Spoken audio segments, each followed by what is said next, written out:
नमस्कार दर्शकों, कैसे हैं आप सब। स्वागत है आपका मेरे इस चैनल में जिसका नाम है पीची प्राइड्स। आज हम बात करेंगे मकर संक्रांति पर्व के बारे में।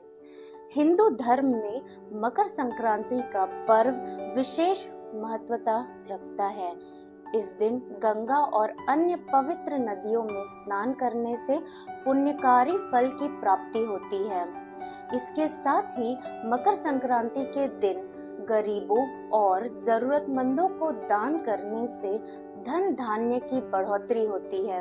इस दिन सूर्य धनु राशि से मकर राशि में प्रवेश करने के साथ दक्षिणायन से उत्तरायण होता है, इसीलिए इसे उत्तरायण भी कहा जाता है। वहीं सूर्य के मकर राशि में प्रवेश करते ही खरमास का महीना भी खत्म हो जाता है और सारे शुभ कार्यों की शुरुआत की जाती है। तो चलिए इस दिन की कुछ मुख्य परंपराओं के बारे में हम जानते हैं। पहली परंपरा है तिल और गुड़ खाना। मकर संक्रांति के दिन तिल और गुड़ खाने की परंपराएं हैं। इसका सेवन शीतलता से बचने और स्वास्थ्य को लाभ पहुंचाने के लिए किया जाता है। इस दिन तिल और गुड़ दान करने से लोगों के बीच बने कड़वाहट को मिठास में बदला जा सकता है। दूसरा है पतंगबाजी। धार्मिक मान्यताओं के मुताबिक मकर संक्रांति पर पतंग उड़ाने की परंपरा प्रभु राम से जुड़ी हुई है। कहा जाता है कि भगवान राम ने पतंग उड़ाई थी और वह इंद्रलोक में चली गई थी। तब से लेके आज तक पतंगबाजी का आनंद लोग लेते आ रहे हैं। पतंग को खुशी, आजादी और शुभता का संकेत माना जाता है। मकर संक्रांति के दिन पतंग उड़ाकर एक दूसरे को खुशी का संदेश दिया जाता है। वहीं वैज्ञानिक दृष्टि से इसका खास महत्व है। मकर संक्रांति के दिन सूर्य की किरणें शरीर के लिए अमृत समान मानी जाती है। इससे विभिन्न तरह के रोग दूर होते हैं। माना जाता है कि मकर संक्रांति के दिन पतंग उड़ाने से आप सूर्य की किरणों को अधिक मात्रा में ग्रहण करते हैं और शरीर में ऊर्जा आती है और विटामिन डी की कमी पूरी होती है। तीसरा, दान और पूजा पाठ। इस दिन विशेष रूप से दान करने की परंपरा है।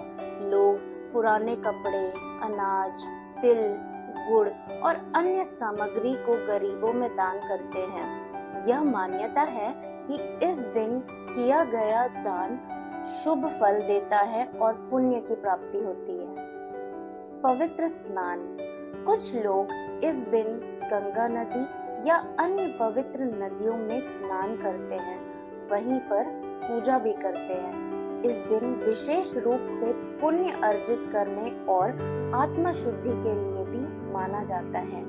इसीलिए प्रयागराज में जो महाकुंभ लगा हुआ है 14 जनवरी के दिन वहाँ काफी बड़े तादाद में लोग स्नान करते हैं। भारत में मकर संक्रांति का त्योहार बड़े ही हर्ष और उल्लास के साथ मनाया जाता है और इस पर्व को देश के अलग अलग प्रांत में अलग अलग नामों से जाना जाता है। उत्तर भारत में इस पर्व को मकर संक्रांति और खिचड़ी संक्रांति के नाम से भी जाना जाता है। तमिलनाडु में इसे पोंगल के नाम से जाना जाता है।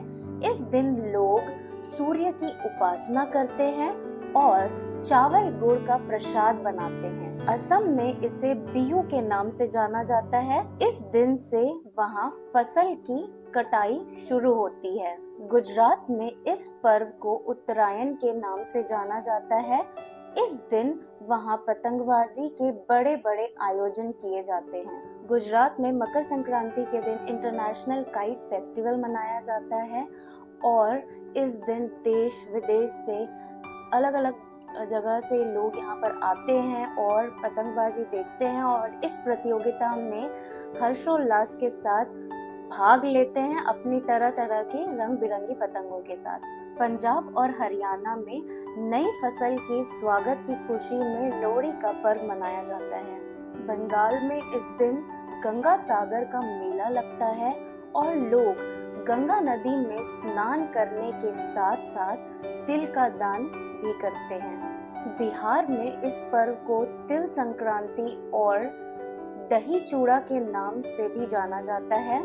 ऐसा माना जाता है कि मकर संक्रांति का यह त्योहार सनातन काल से मनाया जा रहा है, क्योंकि इसके कई प्रमाण प्राचीन पुराणों में देखने को मिलते हैं। जैसे कि महाभारत की कहानी में भीष्म पितामह, जिन्हें इच्छा मृत्यु का वरदान प्राप्त था, ने अपनी मृत्यु के लिए उत्तरायण या मकर संक्रांति का दिन चुना और इसलिए इस दिन को मोक्ष कारक दिन के रूप में भी जाना जाता है।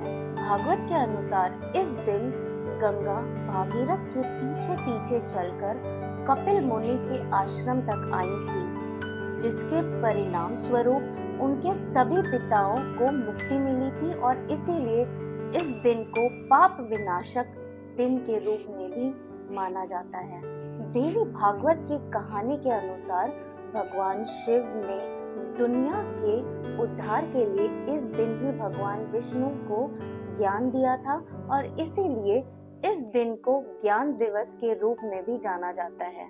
साथ ही मत्स्य पुराण की कथा के अनुसार देवताओं का काल भी इसी दिन से आरंभ हुआ था, इसीलिए इस दिन को कल्याण कारक दिन भी कहा जाता है।